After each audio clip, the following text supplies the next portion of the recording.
Hey everyone, Sam here, otherwise known as FPL Pricey. Today we're going to be taking a look at all of the key FPL transfer tips ahead of Game Week 17.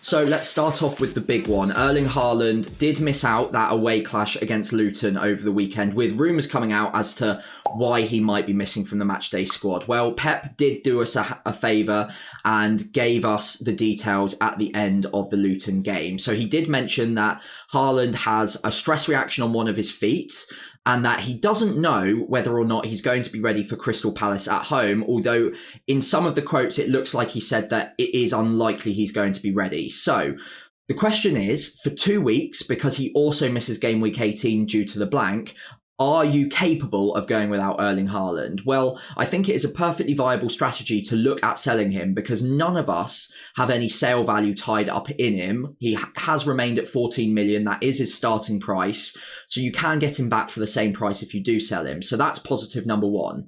Positive number two is that there are quite a few strikers at the moment that you could be looking at to maneuver in for Erling Haaland for just a couple of weeks with good fixtures. More on that in just a moment. But then also, if you do go without Erling Haaland for those 2 matches, if he is confirmed out of Crystal Palace, then you have 2 weeks that you can chase the upside, and then you might be tempted to go without him against Everton away from home once he's back from Saudi Arabia and the Club World Cup, where Pep Guardiola did mention that he expects him to be fit for the Club World Cup itself. So you would expect him to be fit for game week 19.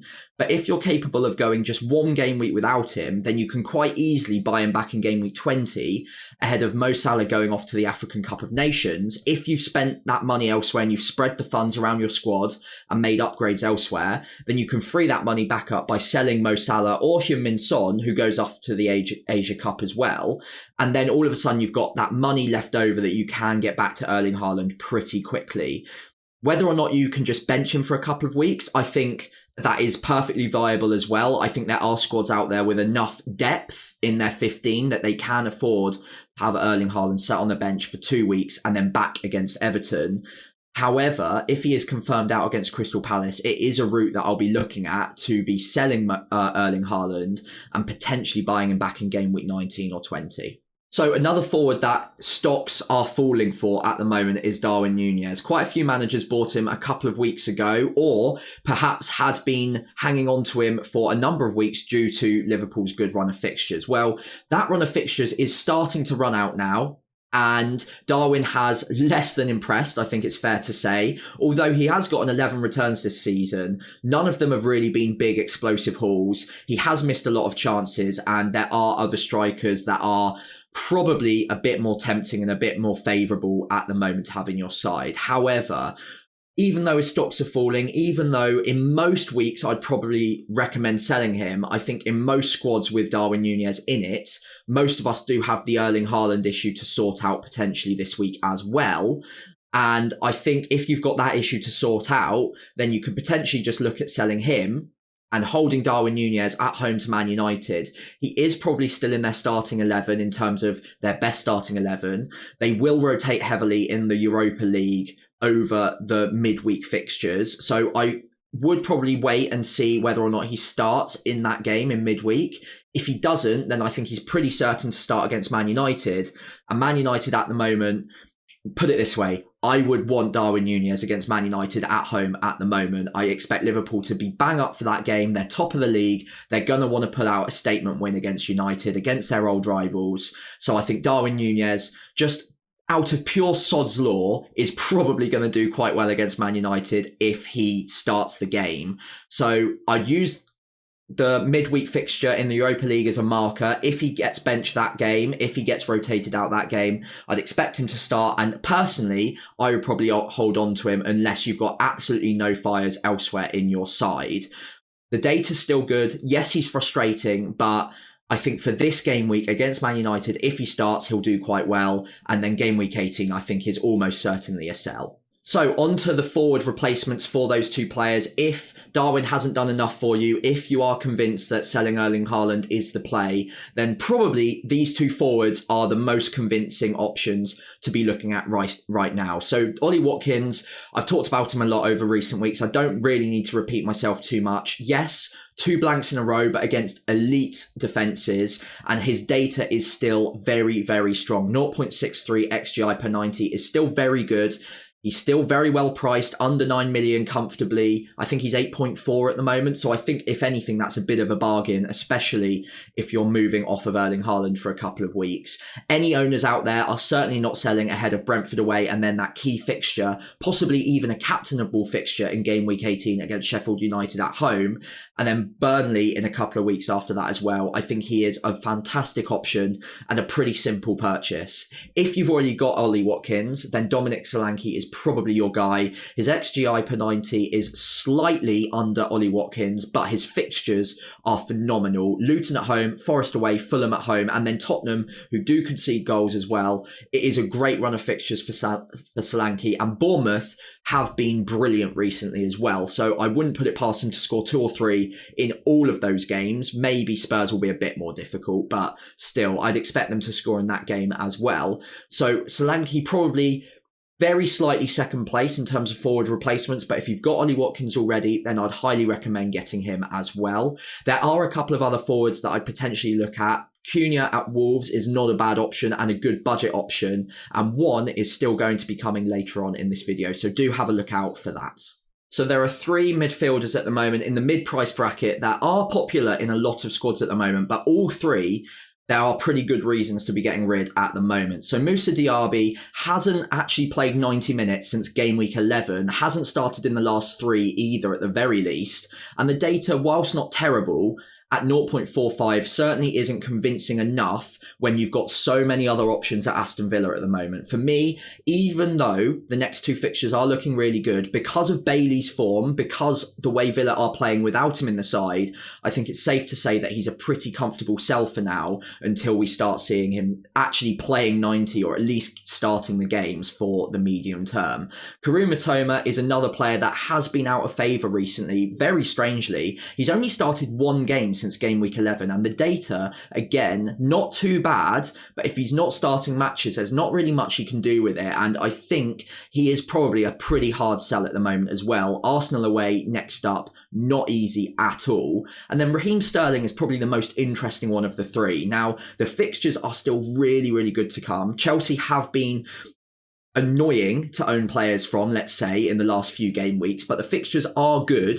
However, with Sterling, it's a bit of a separate issue. He did get benched in the last game. I do expect him to be the most likely one out of these 3 to regain his starting place quickly, and possibly it was just a little bit of rest. It was just a bit of rotation in the last match anyway. So possibly he comes back in. You could potentially hold on to him, but he is the most expensive of the 3. Chelsea aren't playing too well either.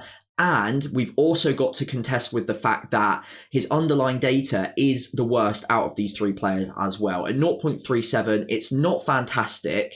He is explosive. I can understand why people would hold him, but I think there are other options around this sort of price point, and more importantly, beneath this price point, that I'd probably be eyeing up, and I would understand if you got rid of any of these 3 players.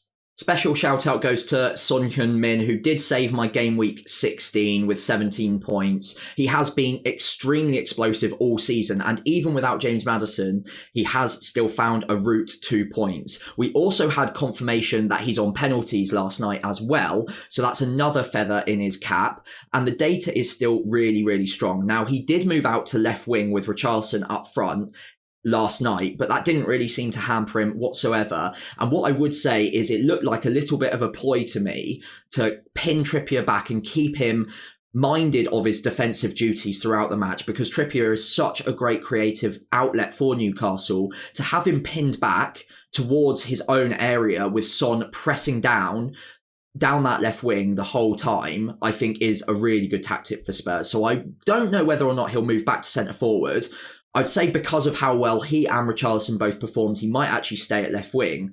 But considering the data, considering he was still explosive last night and how electric he's been recently, and the fact that we're losing Erling Haaland possibly for a couple of game weeks as well, Son Heung-min, I would say, is a very, very important buy for the next 3 or 4 fixtures, especially when we look at how good those fixtures are. Speaking of Kieran Trippier, he is a player that has been suspended with 5 yellow cards for game week 17. That's very frustrating for owners, and I will take a look in just a second at who I'd be recommending to replace him with if you did want to sell him. However, I would urge caution because he won't be massively easy to get back to if you do choose to sell him, and the fact that yes, he is suspended for 1 game, but the fixtures after that, Luton away followed by Nottingham Forest at home, are still good fixtures for the short term at the very least. I think if you've got him already and you've got enough bench cover for just game week 17, I'd probably favour holding on to him. That underlying data, especially from creative threat, is very, very high, and I wouldn't be surprised to see one of those free kicks of his go in at some point in the next few weeks as well. So weirdly enough, despite the suspension, if you can, I would probably be tempted to try and hold on to him if you've got enough bench cover for this game week. However, there are a lot of injuries going around. There are a lot of other suspensions going around. So I would understand if you wanted to get rid of him. And one player out there I would highly recommend is coming right up. So that player is Pedro Porro. The next 4 fixtures, as I mentioned with Son, are phenomenal. Nottingham Forest away, Everton at home, Brighton away, Bournemouth at home. No defender is keeping many clean sheets at the moment at all, let's be honest. So getting a player with significant attacking upside is going to be really crucial in defence. And he's still cheap at 5.4 million. He has gotten that price rise overnight, but he is still pretty cheap. And what I would call him is a Kieran Trippier or a Trent Alexander-Arnold light version. So the data is still good, 0.10 XG per 90 for a defender and specifically for a fullback is phenomenal. And when you combine that with the XA per 90, he's nearly averaging an expected return 1 in every 3 games at the moment. So that's really, really strong. He's got 6 assists in the season so far already. So again, that's only 1 off of Kieran Trippier. All he really needs to add is 1 or 2 explosive hauls into that, and he's right up there with the most important defenders in the game. And with the fixtures over the next 4, they might not be the best for defensive returns, i.e. clean sheets, but moving forwards, I think there are plenty of attacking returns out there for him in the next 4 or 5 games. And to be honest, he's high on my radar and I'd expect him to be very, very popular as a transfer in this game week. So I just wanted to finish the video with a special shout out to Fulham in particular, who have been absolutely phenomenal recently. Back-to-back 5-0 wins has been really incredible to see. And they're sort of back to the Fulham that we saw a season ago, that was very free-flowing, that was scoring a lot of goals, creating a lot of chances, and I can understand why there are a lot of questions about whether or not getting a Fulham player into your side is going to be really important. I just want to add a quick note to say I probably wouldn't be buying them this game week ahead of Newcastle away from home, although it might not be quite as scary a fixture as we thought. Newcastle, however, are good at home, and despite their struggles away from home in the last couple of weeks, I would expect them to be slightly better at home in front of their home support. After that, however, Burnley at home, Bournemouth away are great fixtures, so I could understand getting into Fulham around about then. And there are a couple of assets that are really interesting. The 5 on screen are all players that I definitely wouldn't laugh at anyone buying at the moment. But the 2 in particular, or possibly 3 that I quite like the look of at the moment are Willian with 0.545 XGI per 90. That's not bad at all. And he's on penalties as well. And then Pereira as well, 0.49, not too bad at all. And Raul Jimenez looks like a player who is finally back to his best. 3 goals in his last 2 games. And importantly, he's down at 5.2. I think he'll probably be 5.3 million by the deadline. Very, very cheap for a forward. And you don't really even need to upgrade the likes of Cameron Archer, for instance, that much to get to Raul Jimenez. So he could be a really good 8th attacker in your side. And 0.37 XGI per 90, that is quite low at the moment, but it is increasing week on week, and they are starting to create him a lot of chances. Quick shout out to the defence as well. Bernd Leno has been brilliant, although it is fair to say that Newcastle I wouldn't be expecting a clean sheet from. After that, Bournemouth and Burnley then Bournemouth in the next two after that are not too bad anyway. However, the XGC per 90 is 1.74, not brilliant, but it does mean he is going to be having to keeping a lot of saves. So when he does keep a clean sheet, it's going to be a big haul. So it's going to be a 9 or a 10 pointer whenever he keeps a clean sheet, pretty much anyway. So I do recommend him as a pretty good cheap keeper if you're not convinced by other ones out there at the moment. And I know there aren't really a lot going around right now. However, outfield, Willian, Pereira and Jimenez are probably the ones I'd be looking at. Most likely Jimenez, because I think he fits into your squad probably slightly easier than Pereira or Willian. And after Solanke, after Watkins, Jimenez might be a tempting differential option to consider in your forward line. So there you have it. Those are my transfer tips ahead of game week 17. Lots of suspensions, lots of injuries going around. So do make sure any of your questions that you have, any confusion you have, just write me a comment down below and I'll try and answer it before the game week 17 deadline. In the meantime, if you could leave a like on the video and subscribe to the channel, that would be greatly appreciated. But I'll see you on Thursday for my team selection video and I wish you all the best ahead of game week 17.